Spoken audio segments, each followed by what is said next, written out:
दूसरा प्रश्न, मैं परमात्मा को पाना चाहता हूं, क्या करना आवश्यक है? सहजानंद, पहली बात,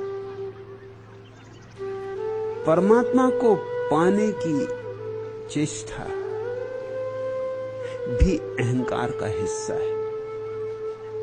क्यों पाना चाहते हो परमात्मा को? क्या जरूरत आ पड़ी? कौन सी अड़चन हो रही? कुछ लोग धन पाना चाहते हैं, कुछ लोग पद पाना चाहते हैं, तुम परमात्मा पाना चाहते हो। जिनके पास धन है, जिनके पास पद है, उनको भी हराना चाहते हो। उनको भी तुम कहना चाहते हो, अरे तुम क्षुद्र सांसारिक जीव, मैं आध्यात्मिक, मैं छोटी मोटी चीजों की तलाश नहीं करता, मैं सिर्फ परमात्मा को खोजता हूं। अहंकार के रास्ते बड़े सूक्ष्म हैं। एक बात ख्याल में रखना, जहां चाह है वहां अहंकार है। परमात्मा को चाहा नहीं जाता, परमात्मा को पाया जरूर जाता है, लेकिन परमात्मा को चाहा नहीं जाता। और परमात्मा को पाने की शर्त यही है कि चाह नहीं होनी चाहिए, कोई चाह नहीं होनी चाहिए, न धन की, न पद की, न परमात्मा की। चाह मात्र नहीं होनी चाहिए। जहां सब चाहें गिर जाती, वहां जो शेष रह जाता है वही परमात्मा है। परमात्मा की चाह में और धन की चाह में कुछ भी भेद नहीं, जरा भी भेद नहीं। चाह तो चाह है, चाह का स्वभाव तो एक है। तुमने चाह किस चीज पे लगाई? किसी ने आ पे लगाई, किसी ने बा पे लगाई, किसी ने सा पे लगाई, इससे क्या फर्क पड़ेगा?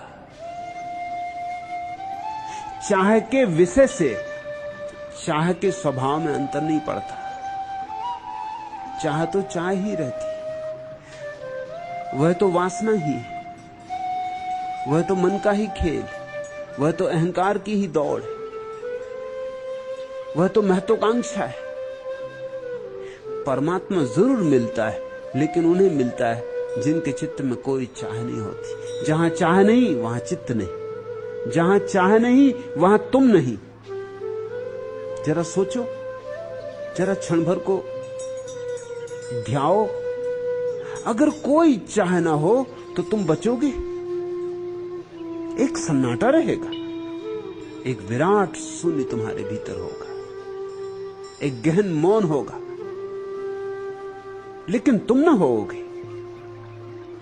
उसी गहन मौन में, उसी शून्य में परमात्मा का पदार्पण होता है, आविर्भाव होता है।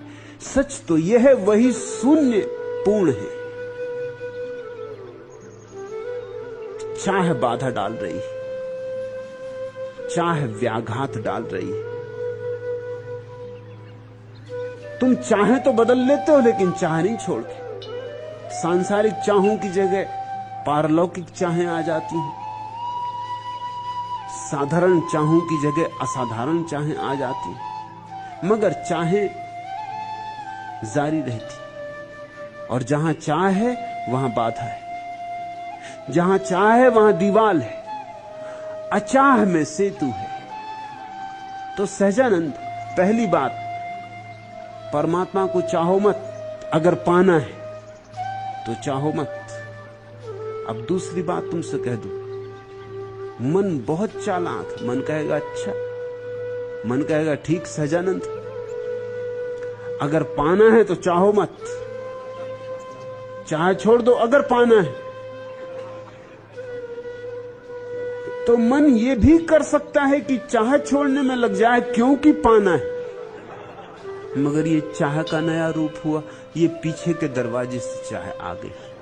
तुमने बाहर के दरवाजे से विदा किया कि नमस्कार, मेहमान पीछे के दरवाजे से आ गया। समझना होगा, चाह की विकृति समझनी होगी, ताकि चाह पीछे के दरवाजे से ना आ जाए।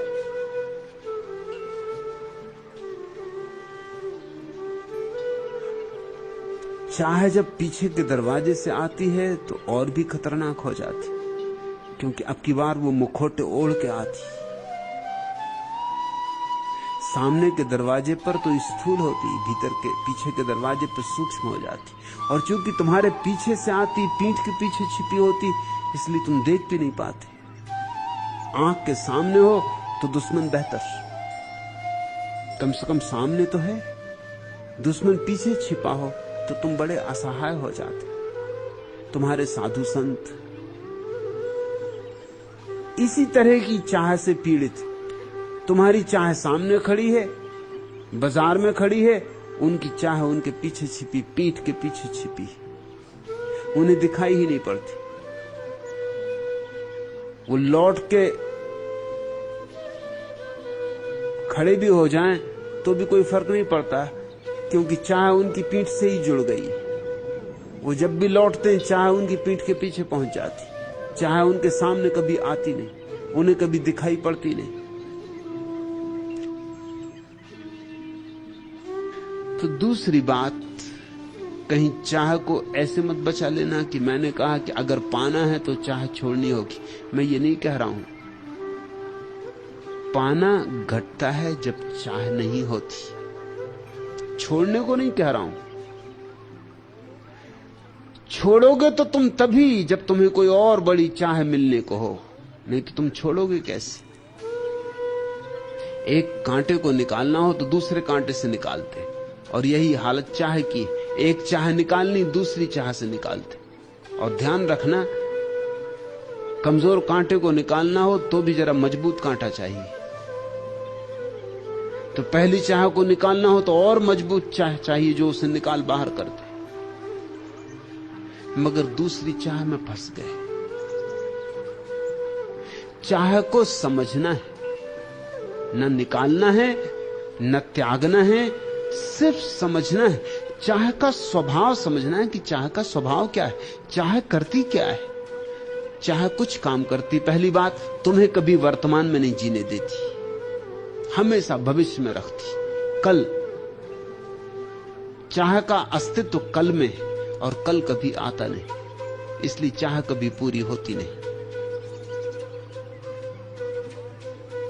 तुम आज हो, चाह कल है, इसलिए चाह तुम्हें अपने साथ ही एक नहीं होने देती, तोड़ के रखती, तुम्हें खंडों में बांट देती। सत्य अभी है, यही है, और चाह तुम्हें कल में अटकाए रखती। ऐसे तुम सत्य से वंचित रह जाते हो, अस्तित्व से वंचित रह जाते हो, परमात्मा से वंचित रह जाते हो, अपने से वंचित रह जाते हो। द्वार है वर्तमान में और चाह टटोलती भविष्य में, वहां सिर्फ दीवाल है और दीवाल है। चाह को समझो। चाह का अर्थ क्या है? चाह का अर्थ यह है कि तुम जैसे हो उससे संतुष्ट नहीं हो। तुम परमात्मा को क्यों चाहते हो? क्योंकि पत्नी से संतुष्ट नहीं हो, पति से संतुष्ट नहीं हो, बेटे से संतुष्ट नहीं हो, भाई से संतुष्ट नहीं हो, संसार से असंतुष्ट हो, इसलिए परमात्मा को चाहते हो। तुम्हारे परमात्मा की चाह के पीछे सिर्फ तुम्हारा असंतोष छिपा है, और वहीं भूल हो गई। परमात्मा उन्हें मिलता है जो संतुष्ट है। परमात्मा उन्हें मिलता है जिनके जीवन में गहन परितोष है, जो ऐसे परितुष्ट हैं कि परमात्मा न मिले तो भी चलेगा, जो इतने परितुष्ट हैं कि परमात्मा न मिले तो कोई अड़चन नहीं, उनको परमात्मा मिलता है। परमात्मा का नियम करीब करीब वैसा है जैसा बैंक का नियम होता है। अगर तुम्हारे पास रुपए हैं, बैंक रुपए देने को राजी होता है। अगर तुम्हारे पास रुपए नहीं है, बैंक मुंह फोड़ लेता है, रास्ता लगो, कहीं और जाओ। जिसकी साख है बाजार में, उसको बैंक रुपए देता है, उसको जरूरत नहीं है रुपए की, इसलिए रुपए देते हैं। ये बड़े अजीब नियम है, मगर यही नियम। जिसको रुपए की कोई जरूरत नहीं है, बैंक उनके पीछे घूमता है।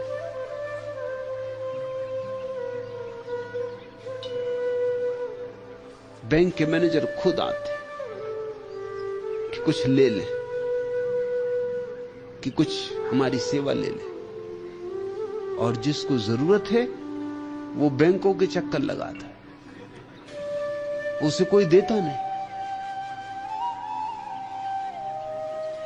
परमात्मा का नियम भी कुछ ऐसा ही है।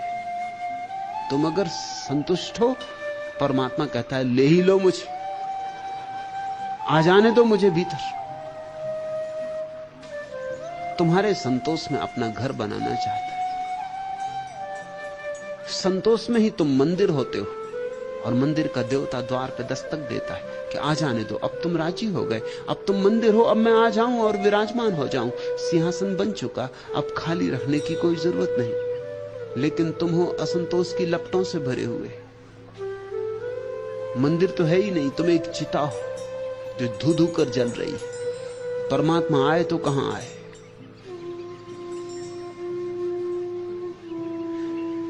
तुम कहते हो मैं परमात्मा को पाना चाहता हूं। क्यों पाना चाहते हो? जरा कारणों में खोजो। अजीब अजीब कारण है। किसी की पत्नी मर गई, वो परमात्मा की तलाश में लग गए।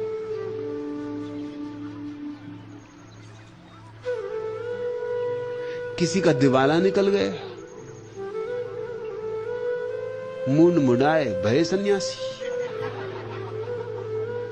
अब दिवाली निकल गया तो अब करना भी क्या है दुकान पर रह के? अब सन्यासी होने की मजा ले लो। लोग जरा कारण तो देखें कि किस लिए परमात्मा को खोजने निकलते हो। तुमने देखा, जब तुम दुख में होते हो तब परमात्मा की याद करते हो, जब तुम सुख में होते हो तब बिल्कुल भूल जाते हो। और मैं तुमसे यह कहना चाहता हूं कि सुख में पुकारो तो आए, दुख में पुकारो तो नहीं आएगा। क्योंकि दुख की पुकार ही झूठी। दुख की पुकार सांत्वना के लिए, सहारे के लिए। दुख की पुकार में तुम परमात्मा का शोषण कर लेना चाहते हो, उसका उपयोग कर लेना चाहते हो, उसकी सेवा लेना चाहते हो। जब तुम सुख से भरो तब पुकारो। मैं अपने सन्यासियों को कहना चाहती हूं, जब तुम आनंदित हो तब प्रार्थना करो। दुख को क्या उसके द्वार पर ले जाना, द्वार दरवाजे बंद करके दुख को रो लेना, क्या परमात्मा के चरणों में चढ़ाना। हां, जब आनंद उठे, मग्न भाव उठे तो नाचना, तो पहन लेना पैरों में घूंघर, तो देना थाप मृदंग पर। उत्सव में उससे मिलन होगा, क्योंकि उत्सव में ही तुम अपनी पराकाष्ठा पर होते हो। उत्सव के क्षण में ही तुम्हारे भीतर के सारे द्वंद्व चले जाते, तुम निर्द्वंद होते हो। उत्सव के क्षण में ही तुम्हारे भीतर दिया जलता है, रोशनी होती। और जो उत्सव से भरा है उससे कौन गले नहीं लगना चाहता? परमात्मा भी उससे गले लगना चाहता है जो उत्सव से भरा है। रोती शकलों से तुम भी बचते हो, परमात्मा भी बचता है। आखिर उस पे भी कुछ दया करो, उसका भी कुछ ध्यान रखो। और तुम एक ही नहीं हो, जमीन भरी है रोती लंबी शकलों से, उदास शकलों से।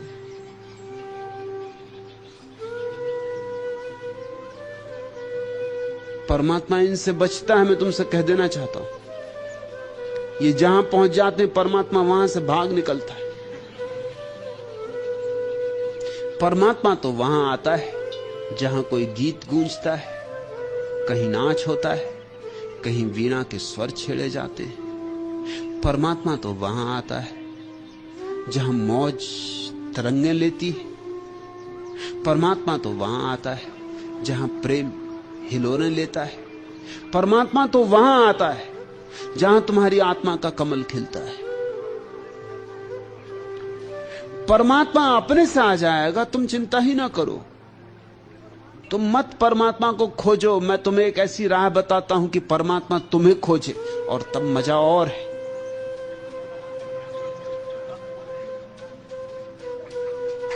खोज सकता है परमात्मा तुम्हें। तुम शांत हो, आनंदित हो, प्रफुल्लित हो, मस्त हो, खोजना ही पड़ेगा उसे।